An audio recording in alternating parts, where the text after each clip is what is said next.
I spent $45,000 on my son's wedding. During the reception, he said, "I want to thank my real mother," and then pointed to the bride's mother. I froze, and then did something he would never forget. My name is Ann Walker. I'm 67 years old, and today, as I sit on the edge of my bed in my small apartment in Portland, Oregon, I can still taste the bitterness of that fateful Saturday, the day that changed my life forever. A day that should have been the happiest of any mother's life became the most humiliating day of mine. Do you know what it feels like to carry a pain so deep that even breathing hurts? I've lived with that feeling for 3 long months since my son Daniel's wedding. 3 months since I learned that 40 years of unconditional love can be erased with just one sentence. I always knew Daniel wasn't my biological son. He came to me when he was 3, after my sister Sarah and her husband Michael were killed in a terrible car accident in 1986. But from the very first night I held him as he cried for his parents, I knew he was my son. Blood doesn't make someone a mother love, does.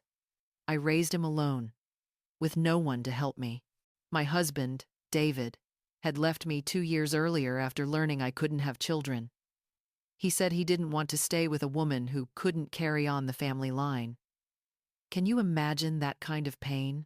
At 27, I was alone, no husband, no child, no future. But when Daniel came into my life, everything changed. He gave my life meaning. I worked endlessly sewing, doing laundry, cleaning houses, even selling homemade pies at the farmer's market just to raise him. I gave him a decent childhood, clean clothes, warm meals, and a good education. I remember staying up until 2 or 3 in the morning sewing just to finish orders and pay his school fees. My hands were cracked, my eyes burned, but I never stopped because every dollar I earned was another brick in my son's future. Daniel was a sweet, affectionate child. He called me Mom from the moment he could speak, and never asked why I didn't look like his birth mother. When he turned 18, I cried with pride, watching him receive his high school diploma, the first in our family to graduate. When he got into the civil engineering program at Oregon State University, I nearly fainted from joy. All through college, he stayed close, telling me about his classes, friends, and professors, and always coming home for dinner. I felt like the luckiest mother alive. When Daniel graduated at 24, I hosted a small backyard celebration. I baked a cake, made salads, and invited the neighbors. He looked so handsome in his rented suit, holding his diploma with that bright smile. I took so many pictures that my camera ran out of memory. I wanted to capture every second of that beautiful day. After college, he got a job at a construction firm in Portland, earning more than I ever dreamed of. Still, he helped me with bills and sent gifts on holidays. I was proud to have raised such a kind, responsible man. At 34, he was still living with me. The neighbors said he should settle down, but I didn't mind. I loved having him home cooking for him, doing his laundry, keeping the house warm. It was a mother's quiet joy. Then one day, about 6 years ago, Daniel came home glowing. He said he'd met someone new at work, an accountant named Lena. I could tell instantly he was in love, and I was happy for him. Every mother wants her son to find happiness. But the first night Lena came for dinner, I sensed something was off. She was beautiful, polite, soft-spoken, but her eyes were cold, distant. Throughout the meal, she barely looked at me, gave short answers, and kept glancing at her watch. In the following months, Daniel came home late, spending weekends at her place. I understood love changes people, but it still hurt that we were growing apart. When their relationship became serious, I tried to be closer. I invited Lena to learn how to cook Daniel's favorite dishes. She smiled and said her mother had already taught her everything. I asked her to join our Sunday lunches. She always declined. I slowly realized she didn't like me, even though I'd done nothing wrong. Maybe, in her eyes, I was just an obstacle between her and my son. 3 years later, they announced their engagement. I burst into tears of joy, hugged them both, and gave my blessing. But Lena's smile that day felt forced. When I asked about the wedding plans, she said her mother would handle everything. I only needed to show up. But it was my son's wedding, and I wanted to be part of it. I offered to help and brought out all my savings, $45,000 earned over decades of hard work. It was nearly everything I had. Lena seemed surprised. Maybe she hadn't expected a laundress and seamstress like me to have that kind of money. She accepted it, but insisted she'd take care of everything from the venue and decorations to her dress. She only told me, "You just need to be there that day." That night, I lay in the dark, feeling a sharp ache in my heart. Not from illness, but from being shut out of one of the most sacred moments in my son's life. Still, I told myself not to overthink it. Maybe I was just anxious and excited about seeing Daniel get married. I didn't realize that, from that moment on, I was already starting to lose him forever. I asked her, "What do you mean, what is my place?" She looked straight at me with eyes so cold, they sent chills down my spine. Then replied, "You're just the aunt who raised Daniel, not his real mother. His mother passed away, and now he has a real family. You can visit sometimes, but please don't interfere in our lives anymore." My heart. After 41 years of raising, loving, and sacrificing for him, I was now nothing more than the aunt who used to raise him. I, the woman who stayed up all night when Daniel had a fever, who worked herself to exhaustion to pay his tuition, who gave up her entire life for his future, was erased by a few careless words. That afternoon, Lena left my house, leaving behind a message as clear as glass. My role was over. The wedding was just a formality. From now on, I would have to live on the scraps of affection they decided to toss my way. I sat silently in my armchair until nightfall, trying to make sense of what had just happened. That night, I cried harder than I ever had in my life. Not just from sadness, but from outrage. How could she speak to me that way? And how could Daniel let her humiliate me like that? But the worst was yet to come. It happened the following Saturday, on the day of the wedding. The day I realized that Lena's cruel words had only been the prelude to the humiliation that awaited me. That morning, I woke up with a heavy feeling in my chest, as if my heart already knew something terrible was about to happen. I ate breakfast alone in my small kitchen, staring out the window, trying to chase away the bad thoughts. It was my son's wedding day. I was supposed to feel happy, but instead, all I felt was emptiness and fear. Lena's voice kept echoing in my head. "You're just the aunt who raised him." As if 41 years of love had been nothing more than a debt to be forgotten. I put on the light turquoise dress I had bought just for this day. Not expensive, but elegant and graceful. The day before, I had gone to the salon to get my hair done, wanting to look my best on my son's big day. Even though Lena had made me feel like an outsider, I was still going to be there, because it was my son's wedding. When I looked in the mirror, I saw a loneliness in my eyes that words couldn't describe. I was getting ready for my son's wedding, but I felt like I was preparing to attend a stranger's ceremony. Once I was ready, I sat in the living room, waiting for Daniel to come pick me up. I hoped he'd stop by, maybe just to hug his mother before heading to the church. But time passed. No knock on the door. No phone call. I was completely alone on the most important day of his life. At that moment, I realized Lena had been right. I really had been cut out of my son's life. Not imagination, not oversensitivity, just the painful truth I hadn't wanted to see. I grabbed my purse, locked the door, and called a taxi. I was going to the wedding, but I knew the woman walking out of the house that morning was no longer the same Anne she had been yesterday. Something inside me had changed. A painful truth, but one that also brought a strange sense of freedom. I was no longer the center of Daniel's world. And somehow, that gave me the strength to face whatever was coming. The driver was a kind, elderly man named John. He asked, "Heading to a wedding, ma'am?" I smiled and said, "Yes, my son's wedding." He congratulated me and said, "I must be proud." I nodded, smiling politely, but inside, there was only an emptiness I couldn't fill. When the car stopped in front of the church, I was overwhelmed by the scene. White flowers lined the aisle,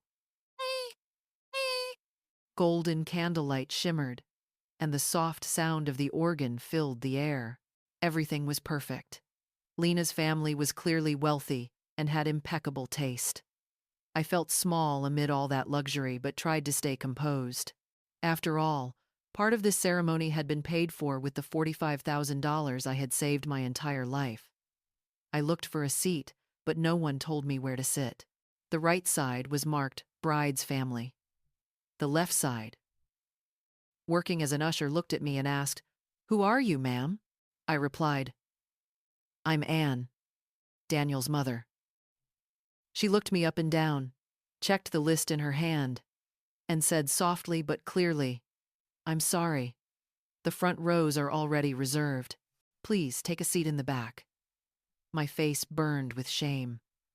I, the groom's mother, was being pushed to the back row. But I didn't want to cause trouble on my son's special day.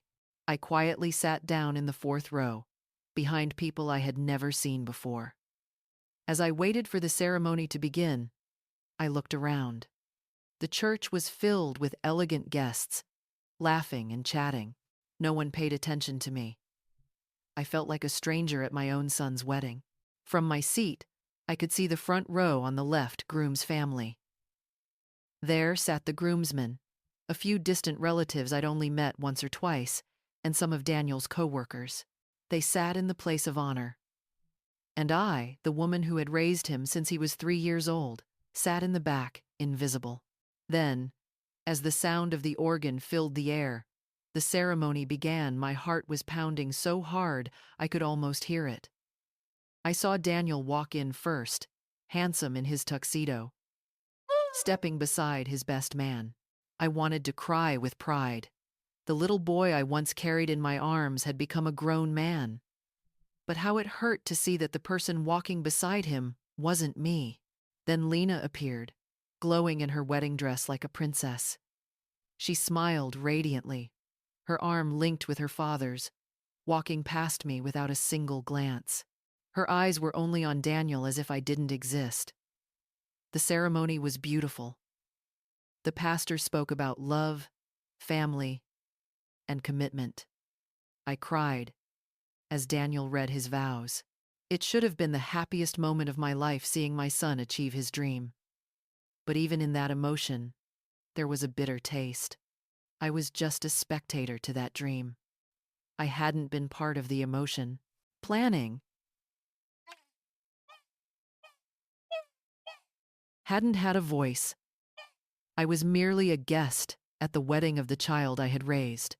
When they kissed, I clapped, tears streaming down my face. My son was married, had found the love of his life. Despite everything with Lena, I was truly happy for him. Outside the church in Portland, I tried to get close to the couple to congratulate them. But the crowd surrounded them. Everyone wanted pictures, wanted to talk. I finally reached Daniel and hugged him. He hugged me back, but briefly, hurriedly. I told him he looked handsome, that I was proud of him. He smiled, thanked me, then turned to speak with someone else. I tried to talk to Lena, to wish her happiness. She replied coldly, without emotion, not once calling me mom or even mother-in-law. The reception was held at a large restaurant across the city. I called another taxi, this time with a heavy heart. I felt like just another guest at my own son's wedding. No role in the planning, no place of honor, no one to talk to. When I arrived, I was again overwhelmed by the luxury. Elegant decor, lavish tables, fresh flowers everywhere. It must have cost a fortune, and part of it came from the $45,000 I had given, though no one knew or acknowledged it. I asked a server where my seat was. She checked the list and led me to table number 12 at the very back of the room, far from the couple and both families. I sat with strangers, distant relatives of Lena's, co-workers of Daniel's people who had nothing to do with me. I tried making small talk, but no one really cared. I sat there, lonely and out of place, watching table number 1 where Daniel and Lena sat, glowing, surrounded by both families. Lena's parents sat close to them, raising their glasses, sharing in their joy. And I, the woman who had raised my son for 41 years, was just an outsider. I wanted to be near, to share in the moment, but there I was, at the very back, almost invisible. I saw Mr. Carter, Lena's father, stand and give a heartfelt toast. I saw Mrs. Carter, Lena's mother, embrace Daniel as if he were her own son. They took pictures together, the four of them, the new family. And I sat alone at table 12, watching quietly from afar. The people at my table tried to make conversation, asking how I knew the bride and groom. I said I was Daniel's mother. I saw the puzzled looks on their faces. If I was the groom's mother, why was I sitting at the back while someone else sat at the head table? After dinner came the speeches. First, Mr. Carter spoke, thanking everyone for coming and blessing the couple. He said he was thrilled to have gained such a wonderful son like Daniel. The room applauded warmly. Then Mrs. Carter spoke, her eyes glistening. She said she was overjoyed that her daughter had married such a good man, that she had loved Daniel like her own son from the very first day. And now he was truly part of their family. Tears filled my eyes, but not from happiness. I waited for my turn. After all, I was the groom's mother. I had prepared a few words, a few memories to share, to tell everyone how proud I was. But that moment never came. No one called my name. The host didn't mention me. It was as if I didn't exist, as if Daniel had no mother at all, or worse, that his mother was the woman who had just spoken. When Daniel stood up with the microphone, my heart pounded. Finally, my son would speak about me. He would thank me for the years of raising him, for the sacrifices, for the love I had given him. I imagined him inviting me up to the stage, embracing me in front of everyone. But then he said words that shattered my heart, words that still echo in my head even after 3 months, words that changed the course of my life. I want to give a special thanks to my real mother, the one who's always been there, loving me and caring for me like her own from day one. And he pointed to Mrs. Carter, Lena's mother. My world collapsed. I, the one who raised him from age 3, worked day and night to give him a decent life, was erased by a single sentence. Lena's mother, who had known him for 6 years, was called the real mother. 41 years of unconditional love thrown away in a moment. I felt the stare's pity, curiosity, and willful ignorance. A heavy silence fell over the room. I was publicly humiliated at my own son's wedding. 41 years of love erased by one sentence. But I didn't cry, didn't scream, didn't react. I just sat there, head held high, pretending I hadn't heard. Inside, a part of me died. The gentle mother, the woman who lived for her child, who always forgave, died in that instant. In her place stood someone colder, tougher, who knew I didn't deserve this. No one does. I watched Daniel hold Mrs. Carter as if she were the most important person in his life, and for the first time, I felt contempt for my own son. The party went on as if nothing had happened. People laughed and raised their glasses. A few acquaintances looked at me with awkward sympathy, but no one came near. No one asked. No one said a word. Everyone pretended that erasing a mother from her own son's wedding was normal. Sitting in a corner of the hall, I started doing the math. $45,000. My life's savings. The money I had put into this celebration. The place where I was humiliated in front of hundreds. The irony was so bitter I could almost taste it. I watched my son for the rest of the night. Daniel danced the waltz with Lena, then with Mrs. Carter a tender dance, both smiling through tears. That should have been my dance. The moment I'd dreamed of for years, to dance with my son on his big day. But no one asked me to dance. No one came to talk. I was like a shadow, present but invisible. At 10 p.m., while the party was still in full swing, I quietly stood up and left. No one noticed. Not Daniel, not Lena, not a single person. I called a taxi home. On the way, the driver, a friendly elderly man named Robert, tried to make small talk, asked if the party was fun. I said yes, but my voice broke. He sensed something was wrong and stayed silent the rest of the ride. Back home, I sat in the dark. No lights, no TV. I just sat in silence, trying to understand what had just happened. My son had erased me from his life in the cruelest way, in front of everyone, on his most important day. That night, I couldn't sleep.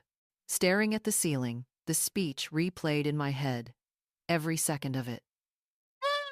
Daniel's words cut like a knife. My real mother. As if I were an imposter, someone pretending to be his mother all these years. When the sun rose the next morning, I had made my decision. I would no longer be the weak Anne. No longer the mother who accepts every insult in the name of love. I would show my son he had made the biggest mistake of his life, that some words can't be taken back, some wounds never heal. I got out of bed with a resolve I hadn't felt in years.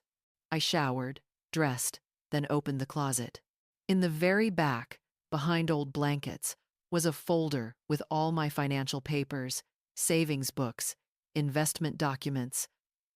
The file for my little house in Portland, Oregon. I sat at the kitchen table and began to calculate. Besides the $45,000 I'd spent on the wedding, I still had a much larger amount, an inheritance from my parents. I had planned to leave to Daniel after I was gone, to give him stability. But after that humiliation, I no longer wanted to leave him a single cent. On Monday morning, I went to the bank, liquidated all my investments, and moved everything into a new account in my name only. Then, I went to the notary's office and met with the attorney, Edward Miller.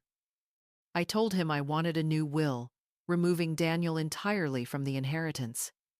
Mr. Miller looked surprised. He said it was a serious decision, and I should think carefully. But my mind was made up. I told him everything that had happened at the wedding, how I had been humiliated in front of everyone. He shook his head, clearly upset on my behalf, then agreed to help. But he said that simply removing my son from the will wasn't enough. I needed to do something more meaningful, something that would prove my true worth.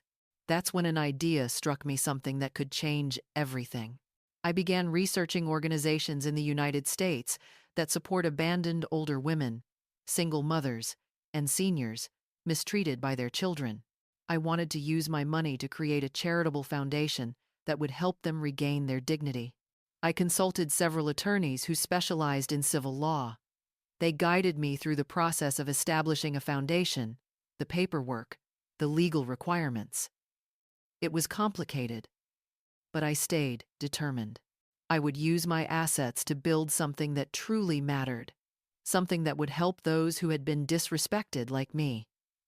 As the paperwork neared completion, I started thinking about my life. I was 67, healthy, and had enough money to live comfortably. So why should I stay in this house, a place that was once filled with happiness, but now only held painful memories? I suddenly thought of my cousin Mary, who lived in Santa Barbara, California. Mary had invited me many times to come live with her, saying the ocean air was warm, the people kind, and the life peaceful. Maybe it was time to go. Maybe it was time to start over. I called Mary and told her everything. She was furious, scolded Daniel without holding back, and said I should sue him for abandoning his mother. But I didn't want to sue, didn't want revenge. I just wanted him to understand that I was no longer the submissive mother he once knew. Mary invited me to live with her. She said her house was spacious and that the two of us would have a happy life together. That thought lifted a weight off my heart. It would be a new beginning, far from the pain of the past. A week after the wedding, Daniel showed up at my house.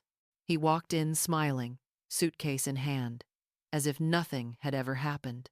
He said he had just returned from his honeymoon in Cancun and excitedly told me about the trip as if the humiliation of that day had never existed.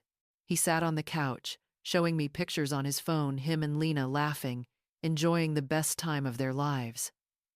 I glanced through them politely, but my heart felt empty. I no longer felt joy seeing my son smile. When he finished talking, he asked how I was doing, if I had missed him. I replied that I was fine, that everything was okay. My voice was cold. Daniel seemed surprised, but didn't seem too concerned. He said Lena wanted to invite me to dinner at their new apartment that weekend. And right then, I decided to tell him everything, all the changes I had been quietly making. I told him I wouldn't be able to come to dinner because I was moving to live with my cousin Mary in Santa Barbara, California, and that this house would be locked up for a while. Daniel froze, then asked, "Mom, you're moving? Is it because of something I did?" The innocence of that question made my chest tighten, then turn to anger. Did he really not understand what had happened at his own wedding? I looked him straight in the eye and said, "I was humiliated, erased from your life in front of everyone. If you see Lena's mother as your real mother, then I have the right to live my real life too." He tried to explain, said I misunderstood. Nothing bad. But I didn't want to hear any more. I told him all the decisions had already been made. That evening, after he left, I began packing my things, clothes, books, and a few keepsakes I wanted to bring along. The rest I covered with white sheets, leaving them behind in the old house, waiting for their fate. 3 days later, the paperwork for the foundation was complete. Its name, the Ann Walker Foundation, supporting women in difficult circumstances. All of my assets and inheritance would be used to help women like me, those who had sacrificed everything for their families, only to be forgotten. The next day, I boarded a bus to Santa Barbara. I brought only 2 suitcases and one belief, that my life was finally beginning. At 67, I was finally brave enough to live for myself. The coastal city welcomed me with a fresh ocean breeze I hadn't felt in decades. When I stepped off the bus, Mary was already there, waiting for me with a warm smile. She was 70, with short silver hair and bright, energetic eyes that could inspire anyone. We hugged for a long time, and in that moment, I knew I had made the right choice. Mary's apartment was on the 8th floor, just a few blocks from the beach. When I stepped inside and saw the vast blue ocean through the window, I couldn't hold back my tears. But they weren't tears of sadness, they were tears of relief. At last, I was in a place where I could breathe freely, no longer weighed down by expectations or judgment. Mary had already prepared a small room for me, simple but cozy, with a window overlooking the sea. She told me I could stay as long as I wanted, that she was happy to have company. That first night, I sat out on the balcony, listening to the waves and feeling a peace I hadn't known in years. The next morning, I woke up early and went for a walk along the beach. The sand was soft beneath my feet, the scent of salt in the air, and the first rays of sunlight warmed my skin. I felt as if I were discovering the world for the first time. I walked for nearly an hour, breathing deeply, feeling every cell in my body come alive again. Along the way, I met many older people exercising, chatting, and enjoying life. An elderly woman named Dolores, 72, struck up a conversation with me. She was a widow who had moved there 5 years ago and said it was the best decision of her life. Dolores told me she was part of a senior group that met 3 times a week to exercise, learn to dance, make crafts, and go on outings. She invited me to join, and I agreed right away. How long had it been since I'd done something just for my own joy? In those first days, I built a new rhythm for my life. Waking up early, walking on the beach, having breakfast with Mary, reading, and chatting with new friends. A simple life, but a life of my own. No one gave me orders. No one expected me to be anyone else. A week after I arrived, Daniel called. His voice sounded worried. He said he'd gone to the house in Portland and found it locked. Asked if I was okay or needed anything. I told him I was perfectly fine, that I loved it here and lacked nothing. He was surprised by how calm and firm my voice sounded. He asked when I'd come back, if I was just on vacation for a few weeks. I said I wasn't sure. Maybe I'd stay longer. The conversation was short, polite, but cold. I no longer pretended things were the same between us. 2 weeks later, I joined Dolores's group. The first activity was a beach dance class. It had been more than 20 years since I'd last danced. I was clumsy, laughed at myself, but felt as happy as a young woman again. It was liberating to realize I could still learn, still enjoy something new. In that group, I met Rosa, 75, who had founded a small community library in the neighborhood. She needed help organizing and managing the books. I volunteered immediately. I had always loved reading, and the idea of helping others access knowledge excited me. At the library, I encountered many touching stories. Children who came to study because they had no quiet space at home. Teenagers preparing for exams. Elderly people rediscovering the joy of reading after 70. I felt useful in a way I hadn't for many years. A month after moving, I received a call from attorney Edward Miller in Portland. He said he needed my signature to finalize the paperwork. I decided to return to the city for a couple of days. As the bus entered Portland, my heart tightened, not out of longing. I stayed only 2 days, just long enough to sign the documents and check on the old house. Everything was exactly as I had left it, sealed shut, musty, filled with memories that suffocated me. As I walked through each room, I realized my old life was over. The woman named Anne, the one who lived only to be a mother, had stayed behind in that house forever. At the lawyer's office, I signed the final papers officially establishing the Anne Walker Foundation, supporting women in difficult circumstances. Mr. Miller said everything was complete, that my assets would now go toward helping those in need. I felt prouder and more at peace than ever before. Before leaving Portland, I stopped by to visit my old neighbor, Mrs. Teresa. She was surprised to see me and said she had missed me. I told her about my new life by the sea, about the happiness I had found. She looked at me, smiled, and said, "You look younger, more alive than before, Anne." Mrs. Teresa also told me that Daniel had come looking for me several times, saying he was worried and didn't understand why I had chosen to leave like that. She said she tried to explain to Daniel the humiliation I had suffered at the wedding, but he kept insisting that I had exaggerated everything. Back in Santa Barbara, I fully immersed myself in my new life. Besides working at the library, I joined a choir for older adults.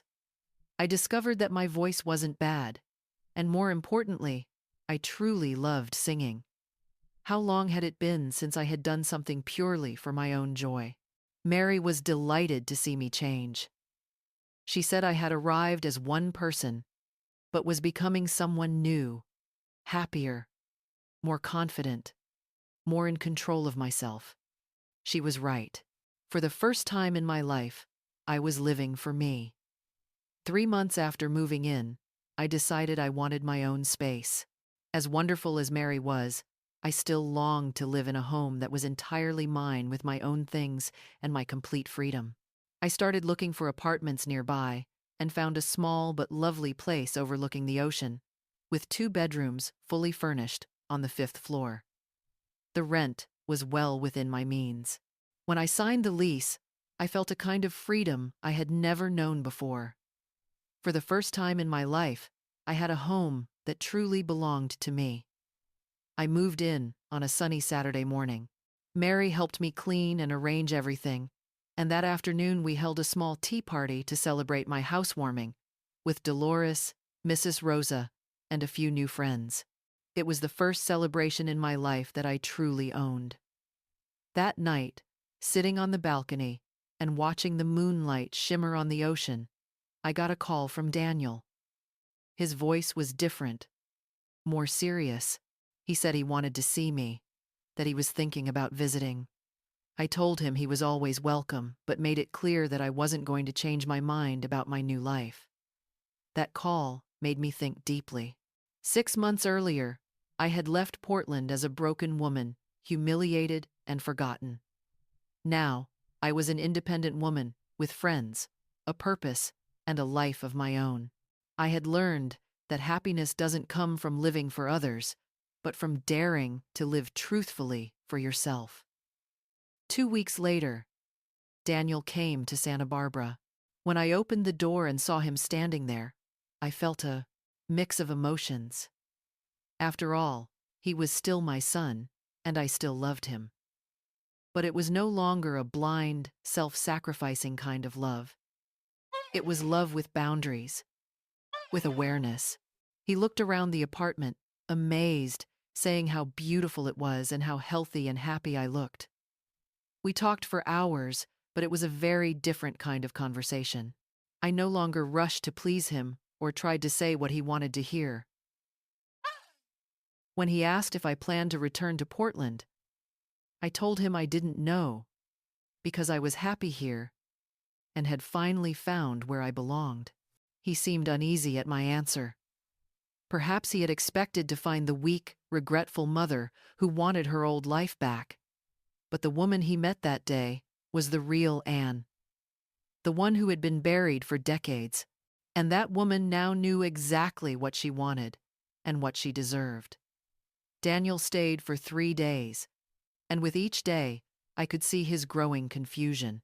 He had expected to find a dependent, lonely mother, but instead found a woman who didn't need her son to feel fulfilled. On the second day, I took him to the library where I volunteered. Mrs. Rosa greeted him warmly and told Daniel that I played an important role in the project, organizing books, helping children with homework, hosting reading sessions. I saw the surprise in his eyes. Perhaps for the first time, he realized that his mother had her own life, skills, and dreams. For all those years when I had lived only for him, I had forgotten myself. And now, at 67, I was finally living and blooming. That evening, we had dinner together. I cooked a simple but delicious meal.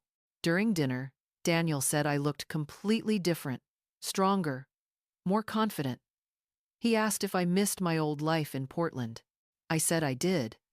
But even if I felt a little nostalgic, I wouldn't trade my current life for anything. I was living for myself now, no longer under anyone's expectations, a kind of freedom he might never understand. On the third day, Daniel finally brought up what was really on his mind: the will. He asked about the rumors in Portland that I had set up a foundation. He said he was just worried about my financial future. I calmly explained about the Ann Walker Foundation and my decision to use my assets to help women in need, women who had sacrificed their lives for others and been forgotten. I told him I believed it was fairer than leaving money to someone who didn't appreciate me. Daniel's face changed. For the first time, I saw that he truly understood the pain I had endured that day at the wedding. It wasn't just about wounded pride, it was about dignity, respect, humanity, and everything I had ever given. He tried to explain, said we could talk, that he now realized his mistake, but I told him clearly, "This isn't revenge, Daniel. This is justice. You chose to hurt your mother in front of everyone, and I'm simply choosing myself now." It was the hug of someone who had finally realized what he'd lost. He said he respected my decision and wanted to stay in touch, to learn more about the strong woman his mother had become. After Daniel left, I sat on the balcony, gazing at the ocean and thinking about our meeting. I didn't feel anger or sadness, only a deep sense of peace. It was over. I had freed myself from the burden of living solely for my son, and it seemed that he, too, was beginning to understand the consequences of his actions. A week later, I received a handwritten letter from Daniel, a long one, written in his familiar, trembling handwriting. In it, he apologized sincerely for what had happened at the wedding. He wrote that he now understood all my sacrifices, that Mrs. Carter, Lena's mother, could never replace me in his life. The letter touched me deeply, but it didn't change my decision. I was glad he finally understood that he had grown up. But now, I no longer needed his validation to feel whole. I had found my own source of happiness. I wrote back with a short, gentle, but firm letter. I said that I forgave him, that I held no resentment, but that my new life had only just begun. He would always be welcome to visit, to see who I had become, but our relationship would never be the same. At the Ann Walker Foundation, every story we received only confirmed that I had made the right choice. The first woman we helped was Mrs. Celeste, 74, who had been thrown out of her house by her children. Watching her slowly regain her confidence and dignity warmed my heart. It was a kind of happiness no hug from my son could ever match. Mrs. Rosa suggested that I share my story during a talk at the library. She said it could inspire other women, help them understand that they, too, deserve respect. At first, I hesitated, but then I realized that silence is also a form of hiding. When the day of the talk came, the room was packed. Dozens of women, of all ages, many carrying stories as painful as mine. I spoke about my journey, about how I learned that it's never too late to start over, that no woman should ever feel invisible in her own life. When the talk ended, a 75-year-old woman approached me. She said her children were pressuring her to sell her house to help them, and until now, she had always given in. But my story had changed her mind. We talked for a long time, and before leaving, she said she would begin standing up for herself. A month after the foundation began operating, we held our first fundraising event. Daniel came from Portland to attend. He was genuinely proud of what I had accomplished. In his speech, he called me the bravest woman he had ever known. Those words warmed my heart, but what moved me more was hearing the 3 women the foundation had helped share their stories of resilience, each one a testament to strength and rebirth. I had turned my pain into purpose, my humiliation into hope for others. Now, 9 months after that fateful wedding day, I can say that I am a happy woman, not because I got revenge, but because I escaped a life that kept me small. My life in Santa Barbara is full of meaning. In the mornings, I work at the library 3 days a week. On Tuesdays and Thursdays, I sing with the choir. On Wednesdays, I take painting lessons. And on Saturdays, I coordinate the foundation's activities. Every morning, I walk along the beach, watch the sunrise, and feel grateful just to be alive. Daniel visits from time to time. Our relationship is better now, but built on an entirely new foundation. Now, he respects me because he knows he has no other choice. I am no longer the desperate mother waiting for scraps of affection. I am an independent woman who knows exactly when and how she wants to love. Lena never spoke to me again. According to Daniel, she still couldn't accept the way I had changed. She couldn't understand how I had become so strong in just a few months. But the truth is, I didn't change. I simply returned to who I truly was after decades of being hidden behind obedience. Sometimes I sit on the balcony, watching the sun set over the ocean, and I think, in just 3 months, life can turn everything around. That humiliating wedding speech wasn't the end of me, it was the beginning of a new life. My silence in that moment of humiliation, it was the strongest silence of my life. It marked the moment when a woman found her true strength within herself. And that strength didn't just change my life, it changed the lives of dozens of other women. If you, the one reading these words, see yourself in my story, remember this. It's never too late to reclaim your dignity. It's never too late to demand respect. And it's never too late to choose happiness for yourself. Your life is worth far more than the scraps of affection others choose to throw at you. Now, at 68, I have plans for the future. I want to expand the Ann Walker Foundation to other cities. I want to write a book about my journey. I want to travel to the places I once dreamed of seeing. I have a list of dreams stored deep in the drawer of my soul. And now, I'm fulfilling them, one by one. My name is Ann Walker. For 68 years, I was known only as Daniel's mother. Today, I am Ann, an independent, complete woman who dares to live for herself. And I can say with certainty, this is the best version of myself I've ever known. The silence of that day became my greatest source of strength. And that strength taught me that happiness doesn't come from being indispensable to others, but from being important to yourself, and that no one can ever take away. This story is fiction inspired by real experiences, with names and settings changed to protect privacy. But the pain and strength in Ann's journey are very real, those of a mother who was hurt, cast aside by her own son, and then found her worth again by helping others. Perhaps each of us has faced a moment like Ann, standing between staying silent or speaking up to defend ourselves. What would you choose if you were in her place? No matter what stage of life you're in, believe that God always blesses those who live with kindness and the courage to begin again. Thank you for listening to today's story. Stay until the end of the video to watch two of the most loved stories. One of them might just touch your heart.